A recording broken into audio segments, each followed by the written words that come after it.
Notebook और pencil आपको रखनी है। और जैसे आज हम कहानी पढ़ेंगे चित्रकथा, जो कि आपकी कोर्स बुक में है, तो आपको कोर्स बुक भी खोल कर रखनी है और वीडियो देखते हुए साथ में उसमें समझना है, ठीक है। और इसके अलावा जब भी हिंदी ग्रामर का टॉपिक आप देखो तो उसमें आपको जितने भी पॉइंट्स हैं वो पॉज करके वीडियो को और आपको लिखना भी है, ठीक है। उसको लिखे और वापस से पढ़े ताकि पढ़ा हुआ देखा हुआ आपको अच्छे से समझ में आए, ठीक है। अगर कोई भी समस्या हो तो आप उसे वापस से पूछ भी सकते हैं। तो हम शुरू करते हैं अपनी कहानी चित्रकथा। तो सबसे पहले हम समझेंगे कि चित्रकथा क्या होती है। चित्र का अर्थ होता है पिक्चर्स, पिक्चर्स बनाई हुई होती है। जैसे मैंने यहाँ पर एक चित्र बनाया, आप सब बताएंगे कि ये किस चीज का चित्र है। शाबाश, फूल का। किसका चित्र है? फूल का। इस पिक्चर को देखकर हमने पहचाना कि ये फूल का चित्र है। इसी प्रकार आपकी कोर्स बुक में बहादुर बच्चा जो है वो स्टोरी लिखी भी नहीं है, सिर्फ चित्र लिखे हुए। उनको देखकर हमें कहानी को समझना है। कथा का अर्थ होता है कहानी। कथा का अर्थ क्या होता है? कहानी, ठीक है। चित्रों को देखकर कहानी को समझना, जिसको हम स्टोरी भी बोलते हैं, ठीक है। इंग्लिश में स्टोरी बोलते हैं, हिंदी में हम उसको कहानी या कथा बोलते हैं, ठीक है। कथा के माध्यम से अगर हम कोई भी बात को समझेंगे तो वो हमें जल्दी याद होती है और जल्दी समझ में आती है, ठीक है। चित्रकथा क्यों इसमें दी गई है, ठीक है, क्योंकि चित्रों को देखकर हम बहुत जल्दी उसके भाव को ग्रहण कर लेते हैं, समझने में आसानी होती है, ठीक है।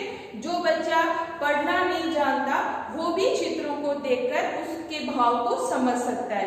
दूसरा, चित्रों को देखने से हमारी इमेजिनेशन पावर, सोचने समझने की क्षमता का विकास होता है, जो कि हमारे शिक्षा का उद्देश्य है, ठीक है। जब भी हम चित्र को ध्यान से देखेंगे, उसके बारे में सोचेंगे, फिर पता लगाएंगे कि इस चित्र में क्या दिखाया गया है। तो चित्रों के द्वारा सबसे अच्छी बात यह है कि हमारे सोचने समझने का विकास होता है। चित्रों को ध्यान से देखना, ठीक है। सबसे पहला, चित्रकथा पढ़ते समय हमें कुछ चीजों का ध्यान रखना है, ठीक है। तो सबसे पहले जितनी भी पिक्चर्स हैं उनको हम ध्यान से ऑब्जर्व करेंगे, देखेंगे, तभी हमें उसका मीनिंग समझ में आएगा।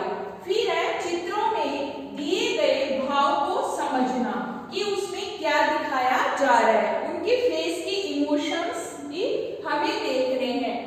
और चित्रों को, चित्रकथा से क्या होता है, सोचने समझने की क्षमता, कैपेसिटी का विकास, डेवलपमेंट होता है, जो कि शिक्षा का उद्देश्य है। हमारे माइंड का विकास होता है, दिमाग का विकास होता है, सोचने समझने की क्षमता बढ़ती है, जिसके माध्यम से हम दूसरी जो भी पढ़ाई करेंगे उसमें अपने आंसर्स अपने आप भी लिख पाएंगे, ठीक है। और चित्रकथा का क्या फायदा है, इससे हमें कहानी समझने में आसानी होती है। बहुत ही इजी मेथड है ये स्टोरी समझने का, ठीक है।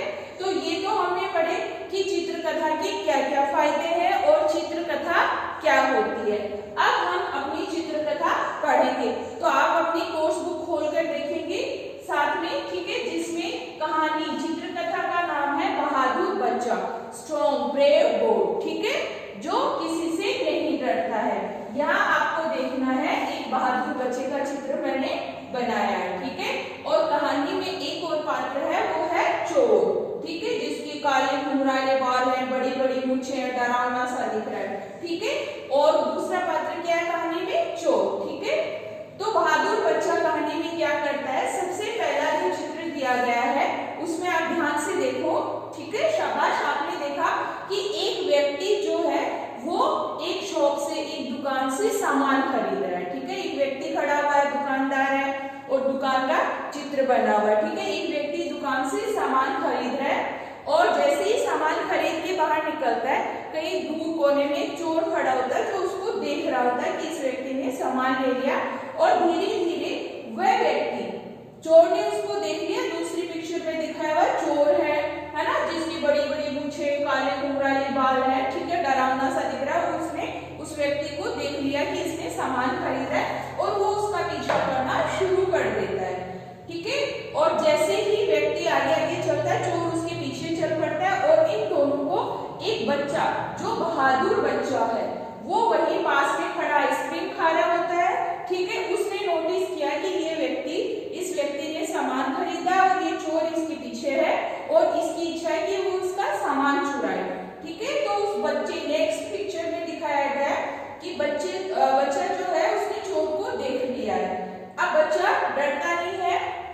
नेक्स्ट जो आपकी पिक्चर है उसमें दिखाया गया है अगले वाले चित्र में 6 नंबर पर जो चित्र है कि चोर जो है वो उसका सामान खरीद कर और भागने लगता है। ठीक है, चोर जो है वो उसका सामान खरीद कर और भाग रहा है और भागते हुए जैसे ही वो भागता है तो बच्चा बीच में, वो बच्चे के सामने से भागने की कोशिश करता है और बच्चा तुरंत उसी समय डिसीजन लेता है बिना डरे। ठीक है, इस कहानी का जो मोरल है, शिक्षा है, वो भी ये है कि मुसीबत के समय हमें सूझबूझ से काम लेना चाहिए, ऑन द स्पॉट हमें अपना डिसीजन लेना चाहिए, घबराना नहीं चाहिए। और वो अपना पाँव चोर के आगे लगा देता है और चोर जो है उसके पाँव में उलझकर गिर जाता है। ठीक है, और लोग जो है चोर के गिरते उसको लोग पकड़ लेते हैं और जिसका सामान होता है वो भी वहां आ जाता है।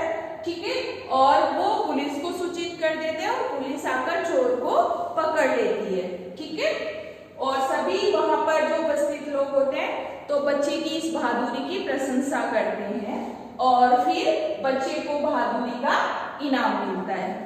तो ये अच्छी सी चित्रकथा हमने इसमें समझी। ठीक है, इसी प्रकार आगे भी कोई चित्रकथा है तो आपको इसी प्रकार उसको ध्यान से चित्रों को देखना है और उसके भावों को समझना है कि उसमें क्या दिया गया है। इससे अपनी इमेजिनेशन पावर, सोचने समझने की क्षमता का विकास होता है। और इस कहानी का मोरल, ये कहानी हमने क्यों पढ़ी है, कठिन समय यानी मुसीबत के समय हमें सूझबूझ से, ठीक है, काम लेना चाहिए, घबराना नहीं चाहिए। और इसी पर आधारित एक कहानी आपने और सुनी होगी, प्यासा कौवा, जिसको प्यास लगी थी, पानी दिखाई नहीं देता और फिर वो क्या करता है, ठीक है, थोड़ी इधर उधर उड़ता है तो उसको एक पानी का घड़ा दिखाई देता है, लेकिन घड़े में पानी बहुत कम होता है और वो फिर घबराता नहीं है और वो सोचता है और उसमें कुछ पत्थर डालता है, पानी ऊपर आता है, प्यासा तो वो अपनी प्यास बुझा लेता है। इस प्रकार हमें भी मुसीबत के समय धैर्य से काम लेना चाहिए, सूझबूझ से काम लेना चाहिए और घबराना नहीं चाहिए।